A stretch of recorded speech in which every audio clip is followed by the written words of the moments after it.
Comme annoncé en début de journal, venons à présent à la page entière de ce journal avec notre invité Bernard Zougouri. Il est le président du comité d'organisation des élections consulaires. La date est connue, c'est le 13 novembre prochain, mais déjà l'ambiance est à la pré-campagne. Monsieur Zougouri, à 3 mois de ces élections consulaires, où en sommes-nous? Merci, M. Dandia. Merci de me donner l'opportunité de parler du processus qui est actuellement déclenché depuis le 1er août et suit son cours. C'est vrai que nous sommes à 3 mois des élections et aujourd'hui, nous sommes sur l'établissement des listes électorales des différentes provinces. Donc, depuis le 10, cette étape a démarré avec des inscriptions sur les listes électorales dans toutes les provinces du Burkina Faso. C'est-à-dire qu'il y a de l'engouement autour de cela. Nos équipes sont actuellement en tournée pour superviser un peu l'évolution de ces activités. Et ce qui nous revient, ça nous rassure que véritablement le secteur, le monde des affaires s'intéresse au processus. 152 sièges à pourvoir, des électeurs qui vont ensuite élire le président de la Chambre de commerce et d'industrie du Burkina. Dites-nous comment se fait cette répartition en fonction des catégories? Alors, répartition des sièges et au niveau de la Chambre de commerce, au niveau de l'Assemblée générale de la Chambre de commerce, tient à plusieurs objectifs. Dans un premier temps, nous avons la représentativité de l'ensemble des secteurs d'activité. Comme vous le savez, notre économie est aujourd'hui compte énormément de secteurs d'activité et il est temps pour nous que chaque secteur soit représenté et au niveau de l'Assemblée générale de la Chambre de commerce. Ça, c'est le premier point. Le deuxième point, il y a l'espace territorial, le territoire national. Il faut que dans chaque région, dans chaque province, il y ait quand même un représentant et de nos commerçants, pas de nos commerçants, du monde d'affaires, pour faire partie de l'Assemblée générale.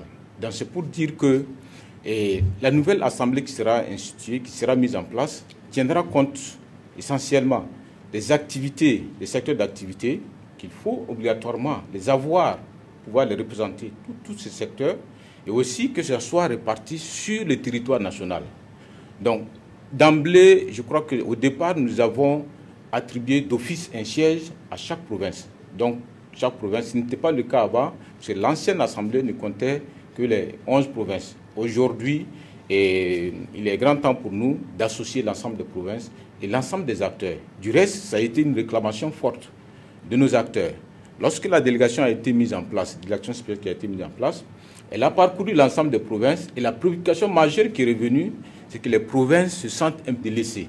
Donc, il était temps pour nous de prendre en compte toutes ces préoccupations et de pouvoir avoir une assemblée consulaire représentative, non seulement au niveau des secteurs d'activité, mais également sur l'ensemble du territoire. 10 sièges pour Bobo, 8 à Ouaga, oui. Ça défrait la chronique. Et c'est vrai, ça défrait la chronique, mais sachez qu'il faut aller avec l'ensemble des acteurs.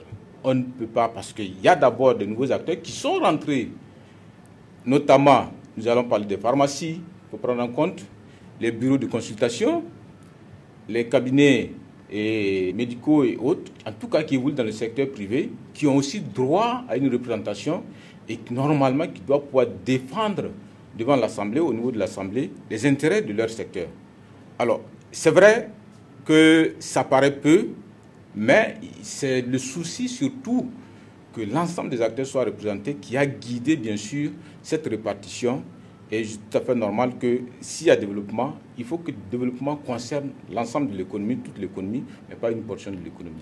Qui peut être électeur éligible et président de la Chambre du commerce et d'industrie du Burkina?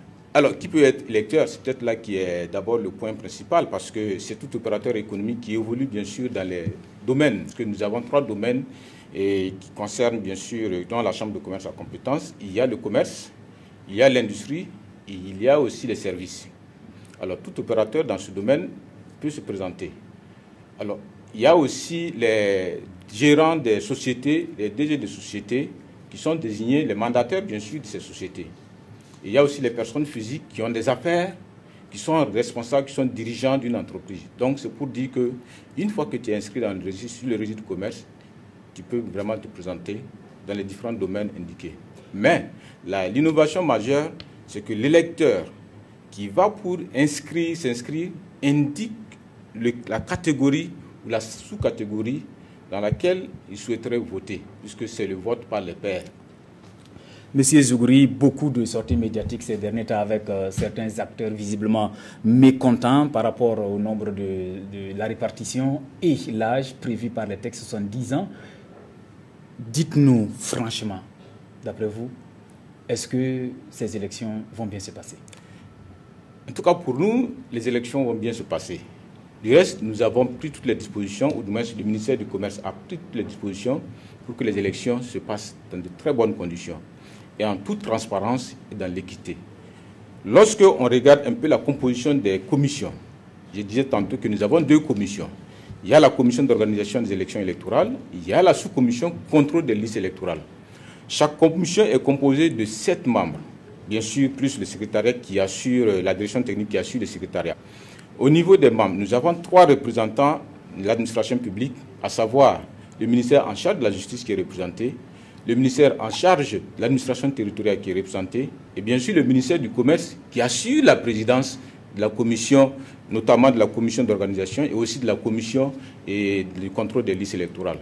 Il y a en plus de ça, nous avons la CENI qui nous suit, le bras armé de notre commission. La CENI qui a vraiment l'expérience, qui nous aide dans tout cela, qui suit pas à pas et qui travaille avec nous.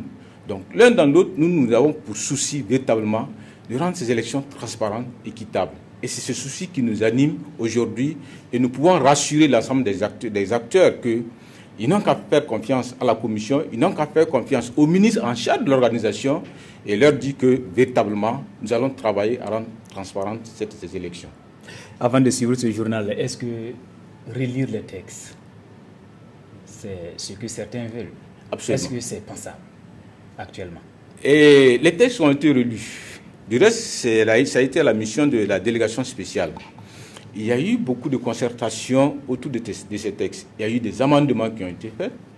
Et ce qui a d'ailleurs permis d'amener le nombre des élus de 123 qui étaient de l'Assemblée passée à 151, 152, si vous voulez, avec l'Assemblée qui va venir.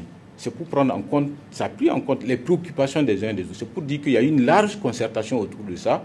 Et aujourd'hui, nous estimons que ces concertations ont déjà eu lieu et il est grand temps pour nous d'aller aux élections. C'est des œuvres humaines, certes, je le consens, mais il faut que nous allions et voir sur le terrain ce qui peut être corrigé. Mais pour l'instant, je crois qu'il n'est plus temps pour nous de perdre le temps sur des débats qui vont encore nous retarder. Du reste, nous sommes en retard. Ça fait plus d'une année que ces débats se poursuivent. Et il est grand temps pour nous qu'on se ressaisisse parce que notre économie prend le coup si véritablement on ne part pas aux élections. Merci, M. Bernard Zougouri, pour toutes ces précisions. Je rappelle que vous êtes le président du comité d'organisation des élections consulaires du 13 novembre prochain. Restez avec nous pour la suite de ce journal.